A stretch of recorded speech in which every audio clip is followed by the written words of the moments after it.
Good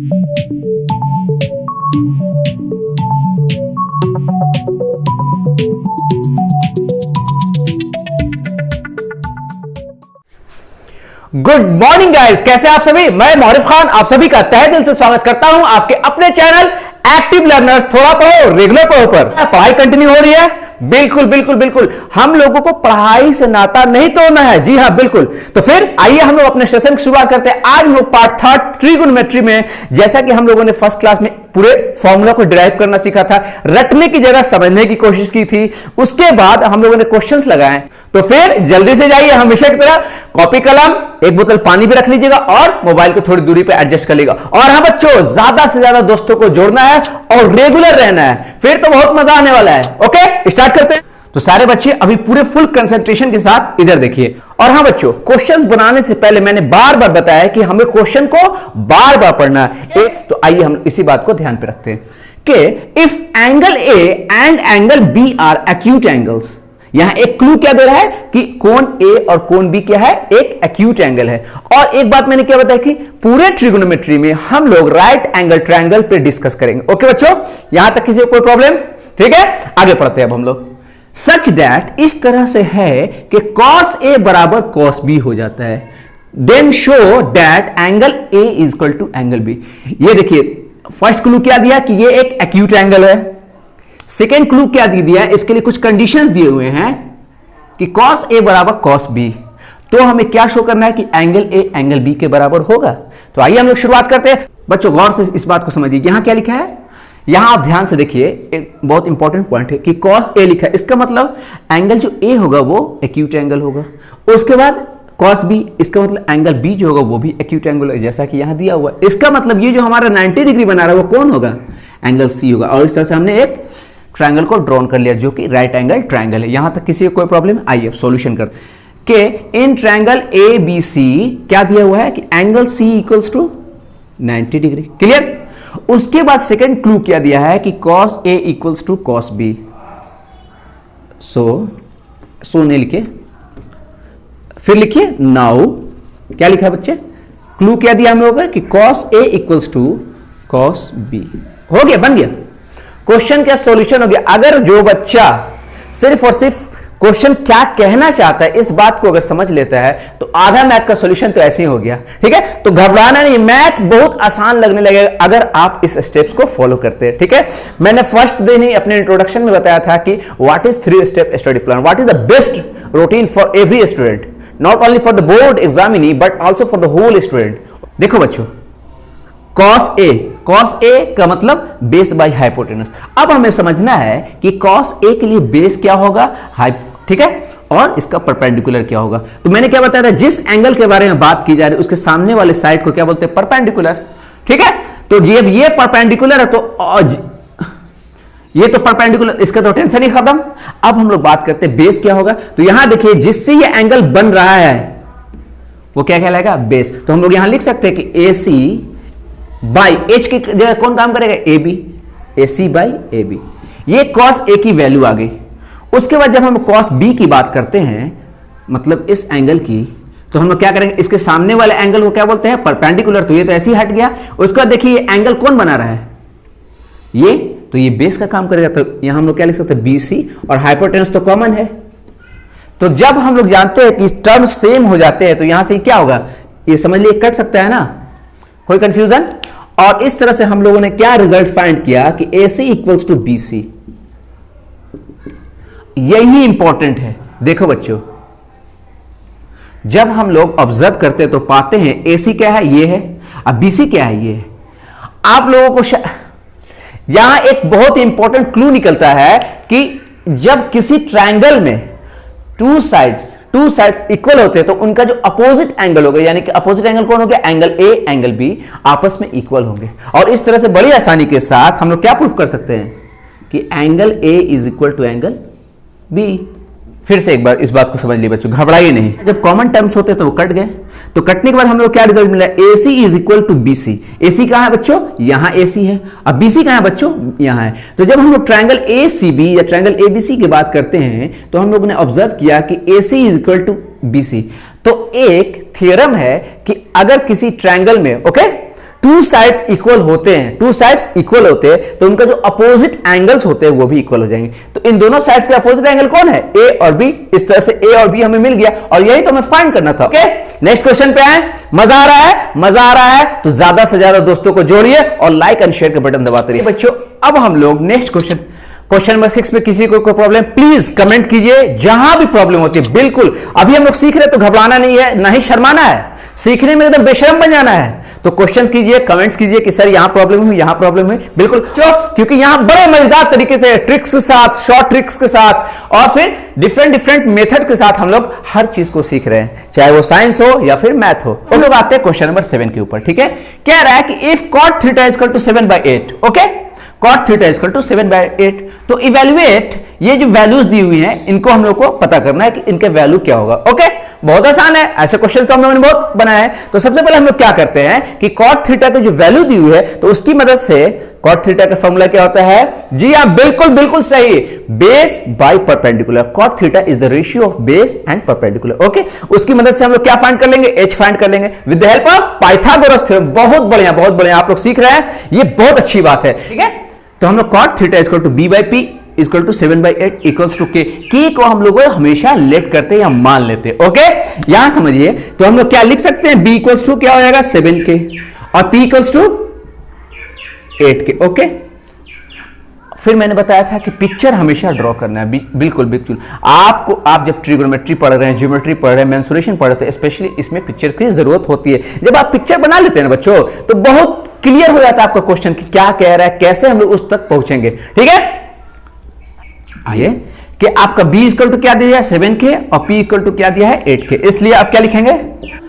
जैसा कि हम लोग जानते हैं कि by Pythagoras theorem h square is equal to p square plus b square. Clear? तो हमने h स्क्वायर निकाल लिया, यहां p स्क्वायर की जगह पे क्या रख सकते हैं हम लोग? यहां गौर से देखिए, p की जगह पे क्या रखेंगे? 8k स्क्वायर और फिर b की जगह पे 7। उसका जब हम लोग फाइंड करते हैं तो हम लोग क्या रिजल्ट मिलता है? h इक्वल टू क्या मिलेगा? √113k, √113k। अब इसके वैल्यूज को हम लोग देखते हैं क्या हमें फाइंड करना है, उसका हम लोग रिजल्ट तक पहुंच जाएंगे बहुत ही आसानी के साथ, स्टेप बाय स्टेप चलकर। आइए बच्चों, हम लोगों ने क्या रिजल्ट फाइंड किया? हमें b तो पता था पहले से, 7k रखना है। ठीक है, p equal to 8k, h अभी हम लोगों ने फाइंड किया बाय पाइथागोरस थ्योरम कि √113k बाहर हो रहा है, अभी दिखलाया मैंने। अब हम लोग क्या करते हैं? पहला देखते हैं कि हमें क्या फाइंड करना है। ठीक है बच्चों, यहां ध्यान दीजिए। फर्स्ट नंबर में हमें क्या फाइंड करना है? 1 plus sine theta into 1 minus sine theta. Clear? उसके बाद by 1 plus cos theta into 1 minus cos theta. यहां देखिए बच्चों कि बड़ी आसानी के साथ अलजेब्रिक फॉर्मूला का इस्तेमाल करके हम लोग इसको बहुत शॉर्ट कर सकते हैं। देखिए बच्चों, with the help of this formula a plus B into a minus B we can obtain a square minus b square, and according to this formula we can write a plus B a minus B into A square minus B square, a plus B A minus B into A square minus B square. और इस तरह से देखिए कि इतने लंबे question को हम लोगों ने शॉर्ट में लिख दिया। जी हाँ बिल्कुल, पूरा का पूरा मैथ एक दूसरे से लिंक्ड है। आपको कहां कौन सा फॉर्मूला अप्लाई करना है इसका बहुत ध्यान रखना है, स्पेशली ट्रिगोनोमेट्री में तो बहुत जरूरत है अलजेब्रा की। ठीक है बच्चों, तो अलजेब्रिक फॉर्मूला भी आप घबराए नहीं, आपको एंड में प्रोवाइड कर दिए जाएंगे, लेकिन हाँ आप लोगों को भी मेहनत करना है और बार बार प्रैक्टिस करनी है। मैथ प्रैक्टिस की चीज। अच्छा बच्चों, एक बात बताइए, क्या मैं इसे ऐसे लिख सकता हूं? कोई कंफ्यूजन? अब क्या करना, आपसे वैल्यू रख देनी है। ये देखिए बच्चों, 1 माइनस साइन का फॉर्मूला क्या होता है? Sine is the ratio of p by h, यानी परपेंडिकुलर बाई हाइपोटेनस। तो यहां से हम लोग परपेंडिकुलर उठा लेंगे और हाइपोटेनस उठा लेंगे। ओके, यहां देखिए परपेंडिकुलर की जगह पे क्या दिया बच्चों? 8k और हाइपोटेनस में हम लोग √113k को बाहर रखना है। ठीक है, का स्क्वायर, ये तो हुआ साइन का वैल्यू, और जब इसका स्क्वायर करते हो तो ये वैल्यू। सेम वे में हम लोग क्या लिख सकते हैं? cos theta is the ratio of b by h। Clear? b के जगह पे हम लोग क्या लिख सकते हैं? 7k। तो हम लोग यहां 7k पुट करेंगे और इसका वैल्यू क्या पुट कर देंगे?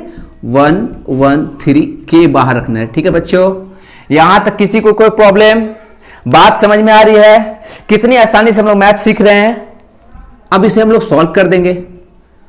जब हम लोग सॉल्व करते हैं तो हम लोग पाते हैं यहां तो 1 होगा, ये बच्चों देखिए 8k का जब हम लोग स्क्वायर करेंगे, 8k का स्क्वायर करेंगे तो 8 का स्क्वायर क्या होता है 64, अब k का स्क्वायर क्या हो जाएगा k स्क्वायर। ठीक उसी तरह जब नीचे ये हाइपोटेनस के वैल्यू को अंडर रूट 113 को हम लोग उसका स्क्वायर करते तो उसका रूट हट जाएगा, तो ये क्या हो जाएगा 113 और यहां क्या हो जाएगा k स्क्वायर, k को नहीं छोड़ना है बाई। ठीक है बच्चों, यहां भी सेम वे में 7 का स्क्वायर करेंगे तो क्या मिलेगा हमें बच्चों, 7 का स्क्वायर करने पर 49 k square by 113 k square equals to. यहां तक किसी को कोई प्रॉब्लम, एक एक स्टेप को ध्यान से समझते रहिए और खूब प्रैक्टिस कीजिएगा लोग, ठीक है। ओके, ध्यान से देखिए, जब हम लोगों ने एलसीएम लिया तो क्या मैं इस टर्म को ऐसे नहीं लिख सकता हूं 64k square by 113 k square, कोई प्रॉब्लम। और ये बात समझ में आ रही है, और इसको क्या लिख सकता हूं एलसीएम लेने के बाद, ये सब तो बेसिक चीज है, फिर भी आप ध्यान से देखते रहिए by 113 k square, any problem equals to. बात समझ में आ रही है। उसके बाद देखिए, इसको अच्छे से प्रैक्टिस कर लीजिए बच्चों, ये क्वेश्चन आया हुआ है कितने, ये क्वेश्चन किसी ना किसी एग्जाम में अगर आप प्रीवियस से ये क्वेश्चन उठाएंगे तो आपको ये क्वेश्चन मिलेगा। ओके, यहां हम लोग जब माइनस करते हैं तो हमें क्या मिलेगा, इतना बाई 113 k स्क्वायर को नहीं छोड़ना बच्चों प्लीज, k स्क्वायर को हमें नहीं छोड़ना है। यहां जब हम लोग करेंगे तो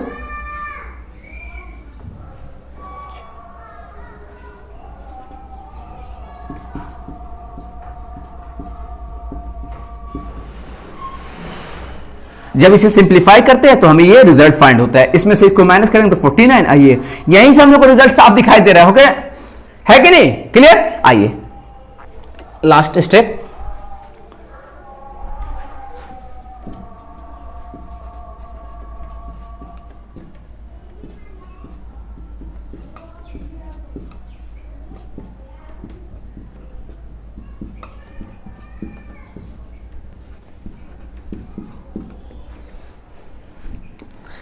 और इस तरह से देखिए कि स्टेप बाय स्टेप चलते हुए हम लोग किस तरह से बड़ी आसानी के साथ अपने सॉल्यूशन पर, यहां देखिए सेम टर्म कट जाएगा, सेम टर्म कट जाएगा और हमें रिजल्ट क्या मिलेगा बच्चों, यहां देखिए फाइनल आंसर क्या हो जाएगा आपका 49/64, ये आपका आंसर हो गया। कोई कंफ्यूजन, मैं आपको यकीन दिलाता हूं कि अगर आप सही में 3 स्टेप स्टडी प्लान को फॉलो करते हैं, एक टॉपिक को 3 बार पढ़ते हैं, एक बार पढ़ाने से पहले, दूसरी बार क्लास के दौरान और तीसरी बार रिवीजन, तो हो ही नहीं सकता कि वो आपके माइंड से निकल जाए और आप देखिए किस तरह से इंप्रूव करने लगेंगे धीरे धीरे। ठीक है, जब हमें बड़ी सफलता पानी होती है तो हमें पेशेंस भी रखना होता है। ओके बच्चों, यहां देखिए हम लोगों ने आंसर को फाइंड कर लिया, इसको एक बार प्रैक्टिस जरूर कर लीजिएगा, जरूर। ठीक है, यहां देखो बच्चों, क्वेश्चन नंबर 2 क्या कह रहा है कि कॉट के वैल्यू को स्क्वायर कर देना है, कॉट स्क्वायर थीटा, तो ऑलरेडी आपका कॉट का वैल्यू दिया हुआ है, तो हम लोग इसको फाइंड कर लिख सकते हैं कि कॉट का वैल्यू क्या फाइंड दिया हुआ है कि 7/8 का होल स्क्वायर, यानी कि 7 7 जब 49, 8 8 जब 64, ये इसका आंसर हो जाएगा। तो कोई प्रॉब्लम।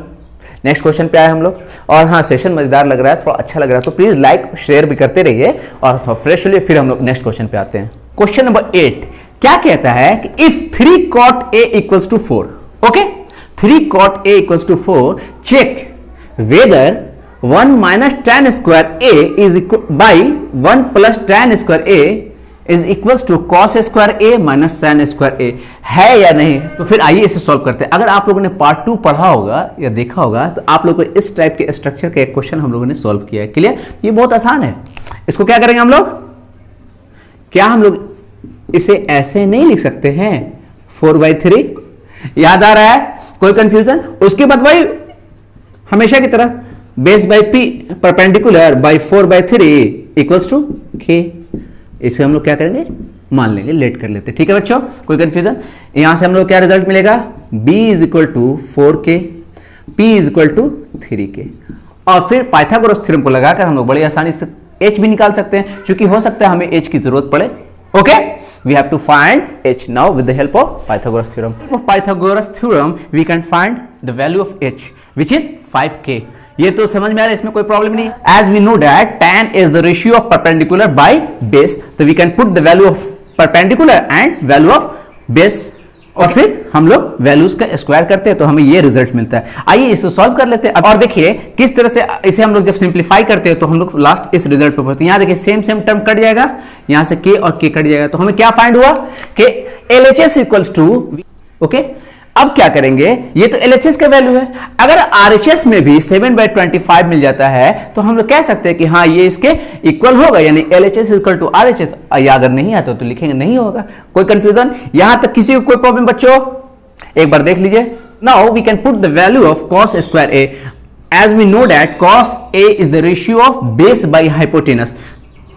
तो बेस की जगह पे क्या होगा, एक बार लिख देता हूं मैं आप लोग की सहूलियत के लिए, b by H minus p by H, okay. हम लोग देख रहे हैं कि b equal to 4k and h equal to 5k।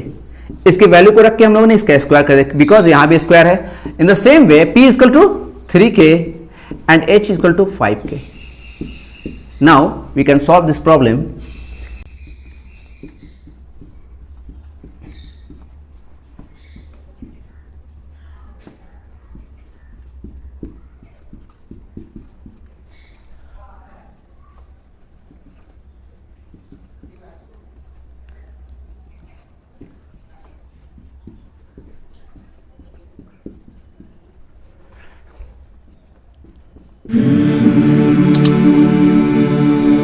After solving this problem, we can get 7/25k square। तो यहां देख रहे हैं सेम टर्म कट जा रहा है, तो यहां हमें क्या फाइंड हुआ 7/25।